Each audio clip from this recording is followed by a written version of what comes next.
Alrighty guys, g'day, welcome to another video. We're almost there, the last game of the Nations Championship for the first half of the year. Obviously it's going to be back at the end of the year when all the Southern Hemisphere teams head to Europe. Yeah, big game obviously on Saturday with Ireland. Honestly, I thought there'd be more riding on it. I thought we'd see, well, not riding on it, but I thought there'd be more talking points. I thought maybe we would see some, last pushes for players, with the greatest rivalry tour just around the corner. I thought there'd be a bit of a push from fringe players, maybe. Um, Maybe a few guys still trying to get on the plane. But I guess when you really think about it, taking a team of, or a squad of 44 players um, to South Africa, I guess anyone playing in these last three tests are all on that plane, and it'll be interesting to see who else makes it that wasn't involved in this squad. Um, so yeah, the biggest storyline going into this weekend, I guess, is the Eden Park record. Can the All Blacks hold on to it for another? Well, I guess another few months really until the Aussies come to town for the Bledisloe. So yeah, it's going to be interesting. Obviously, Ireland are not the team that they once were, but they will. I mean, they have fond memories, don't they? The last time they came to New Zealand, they have very good memories, so they will be trying to use that. I don't think it's going to be as easy as, well, I don't think anyone thinks it's going to be easy, but I don't think it's going to be easy at all. I think it's going to be tight. It's going to be tight. Anyway, let's have a look at the team. Alrighty, so there is the 23 for the game this weekend. As I said, very similar to the French, the game against the French. A couple of small changes as we go down. So Ethan de Groot, Taylor, Lomax, Lord, Tuipulotu, Tupuvai, Jacobson, and Savea. Roygaard at 9, Ruben Love at 10. Morby's the big one. He's in there on the wing. Geordie Barrett, Tupaia in the centres, Will Jordan on the other wing, and Damon McKenzie at the back. So, the big talking point for me, there's a couple. The big one, the main one, is Darry has been left out of this team, and by all accounts, it's not injury related. So I don't know. I listened to most of the presser from Rennie, and I don't think anyone asked him what the deal is with Darry, but Josh Lord over Darry, I find it slightly weird. I thought Darry's been excellent. I thought, I've heard maybe there were some concerns around his not getting enough go forward, but I thought he's been really, really good in that aspect of the game. I thought he doesn't look like he's a big guy, or he looks a little bit scrawny, but he made his meters. And I thought he didn't look out of place at all when the with physicality at least.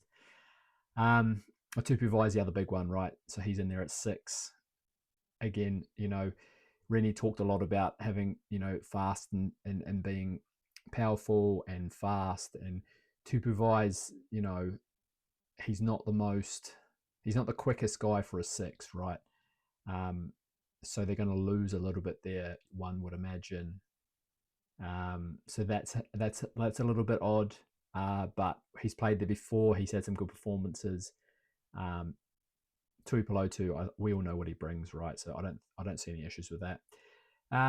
Jacobson, Savea, of course, yeah. Roygaard, no doubt. Nice to see Ruben Love continuing to get the 10 jersey.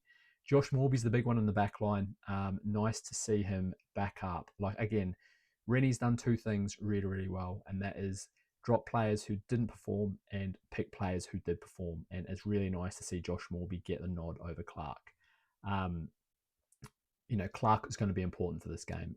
I'm sure we'll see him, especially when I'm certain that Jamison Gibson Park is going to be peppering them with high balls. So depending on how that's going, you might see Caleb Clark. But we'll see. Morby is good under the ball as well. And I do like having Damien McKenzie at fullback. It's something that I quite like, because then when you look at the bench, you don't. He's not bringing an extra 10, right? He's bringing two guys in the outside backs, which, Anton Leonard-Brown, he looked okay last week, so I'm okay with that. And Caleb Clark is obviously quite impactful. And when you look at the injuries that the All Blacks do have in the backs with Fehi Finianganofo and Whanganuku, two guys that you would probably expect to see on the bench. With them being injured, they don't have too many options, so it's not that exciting. Cortez Ratama is another one. I do feel like they could have used Preston, but with Rennie saying that he's already picked his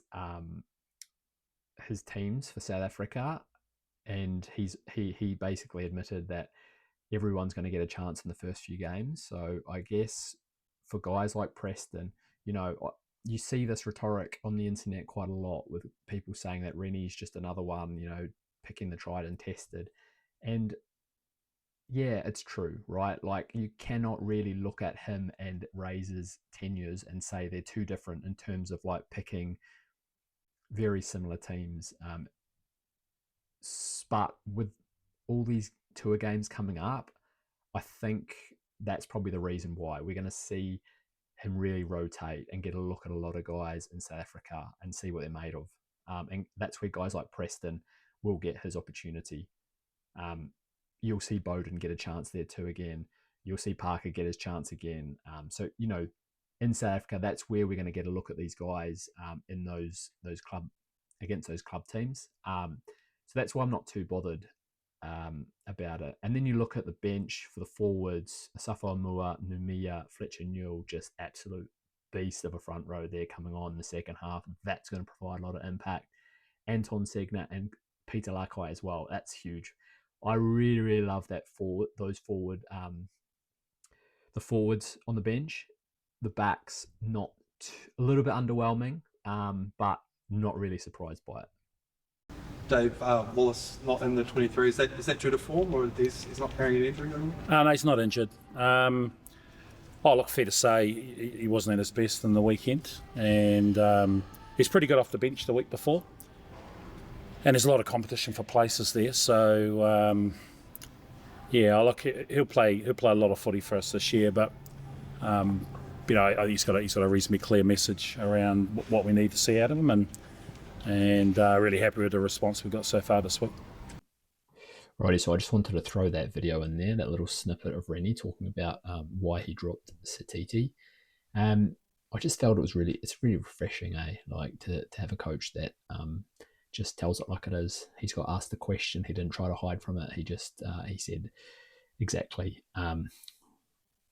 what's going on with it, really. And we've sort of been wanting that for years from an All Black coach, and it's nice to finally get it. I mean, maybe there was something a little bit extra with Satiti. We know the head injury that he had with the Chiefs and how sort of nasty that was. So maybe there is something a little bit extra there. But just to say that he didn't have a great game, and they've told him that he needs to work on some things. It's just nice. It's nice to see. It's nice to see that there are consequences for a bad performance. It's something that we haven't seen in a long time, and most of the time, these guys just get second chance after second chance. And I know there's a few maybe more experienced players that get a little bit of leeway, and that's understandable, right? You cannot treat 100 cap All Black the same way as you treat someone who's got under 20 or 30 caps. It's just the way it is. But you'd like to think that even with an experienced All Black, that if they are not pulling their weight, if they are having bad performance, maybe there's an extra couple of games to try to get them going again. But you'd like to think that Rennie will also make the hard decisions there too. And it leads me to another sort of question around this team, and that's the Proctor not being there. Now, we saw him start last week. Obviously, didn't have a great game. We saw him come off the bench against France, and ALB has basically taken that spot from him this week. So I find that quite interesting, because if you were watching last week, you'd notice that probably the biggest error from anyone during that game was Billy Proctor slipping off Menoncello as he ran in Italy's first try. So again, maybe that's another one where he's been dropped and been told, "Hey, look, you need to go away and work on these things." Um, who knows? No one asked that question. No one asked about Derry either. Two that I'd really like to hear more about. But yeah, it could well be that Proctor has fallen out of favour for this week based on his performance last week. So just something interesting, and yeah, will be interesting to see how it plays out down the line. Yeah, that's pretty much it from me, guys. I just wanted to do a little video, get my thoughts across for the Ireland game. I will be doing some videos pre-game and at halftime and full time. Sorry. I'm normally pretty active on Twitter, so if anyone wants to follow me on Twitter, get on there, Ruck and Puck on Twitter. I'm trying to get that sort of Twitter account going as well, and we'll be posting a bit on here next week.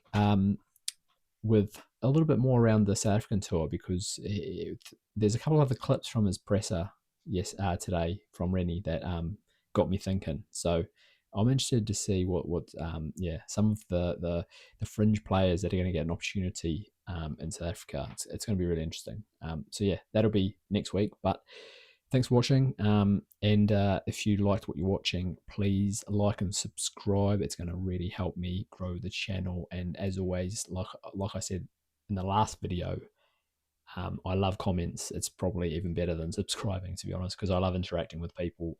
And you guys came through. I had loads of comments on my last video, and I tried to reply to almost all of them. So thank you so much. Keep them coming. And yeah, I'll catch you guys in the next one.